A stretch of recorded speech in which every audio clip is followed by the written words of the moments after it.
It's not just another year. It's not just about growth. It's survival, it's redemption, it's noise or silence. And for the Miami Dolphins, 2025 isn't waiting for anyone to get comfortable. Especially not the second-year players, who are supposed to know what's up by now. No more excuses, no more rookie mistakes, passes. You're either part of the next wave, or you're washed away. That's the mood. Start at the edge. Chop Robinson. If that name doesn't trigger something in your chest yet, maybe it's because the first few weeks of his rookie season were quiet, borderline forgettable. But that wasn't the whole picture. Not even close. When the lights got brighter and the season got real, Chop showed up. 6 sacks in the back half of the season.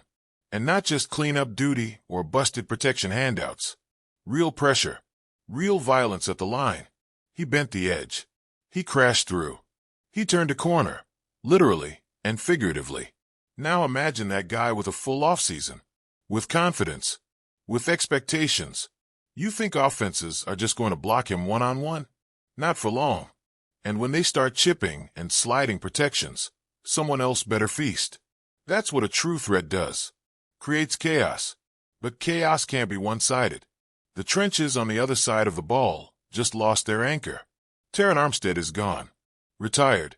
And if you don't feel the weight of that, you're lying. That man wasn't just a left tackle. He was the adult in the room, the bouncer at the QB's back door.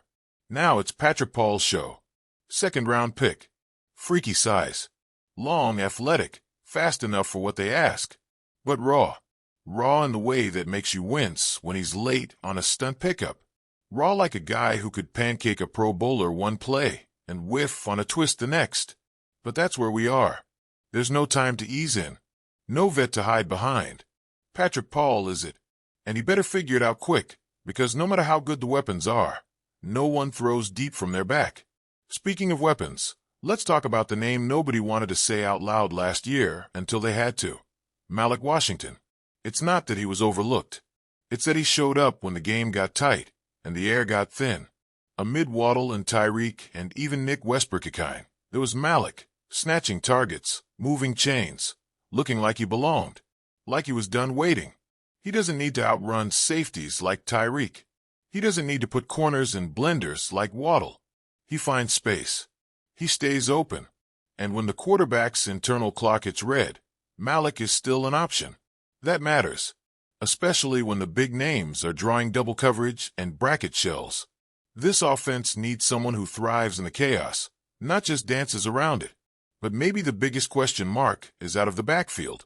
Raheem Mostert is gone. And don't roll your eyes. Say what you want about his age or durability. The man brought burst, decisiveness, and touchdowns. Jalen Wright? He didn't bring touchdowns last year. Not one. Rushed for 249 yards, barely caught a pass. And that's the truth. But here's the other side of that coin. He looked explosive. Not kind of fast. Not good speed. Actual, dangerous, home run threat speed.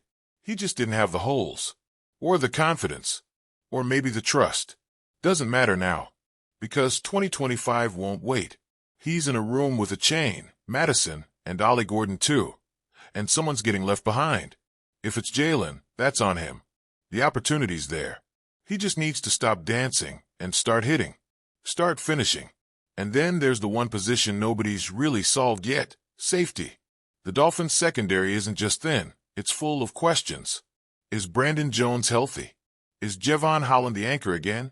And where does Patrick McMorris fit? Because here's the thing. He's built like a thumper. Hits like 1-2. But instincts, coverage skills, still cloudy.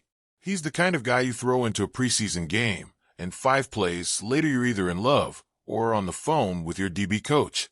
But that physicality, that fearlessness, that's what Miami's missing when tight ends and slot guys eat them alive across the middle. If McMorris wants it, if he's ready, he could bring the balance. If not, he's depth. And in this league, that's a heartbeat away from a roster cut. But these guys, Chop, Paul, Malik, Wright, McMorris, they're not just storylines. They're tipping points. Because Miami doesn't have time for maybes. This isn't a rebuild. This isn't developmental camp. This is a team that tasted playoff pressure and folded when it mattered. This is a franchise tired of being the flashy threat in September and the question mark in January. You think Tua has time for another retooling season? You think Tyreek is here to wait for another rookie to figure it out? No. The expectation is now. The second-year jump isn't a luxury. It's oxygen.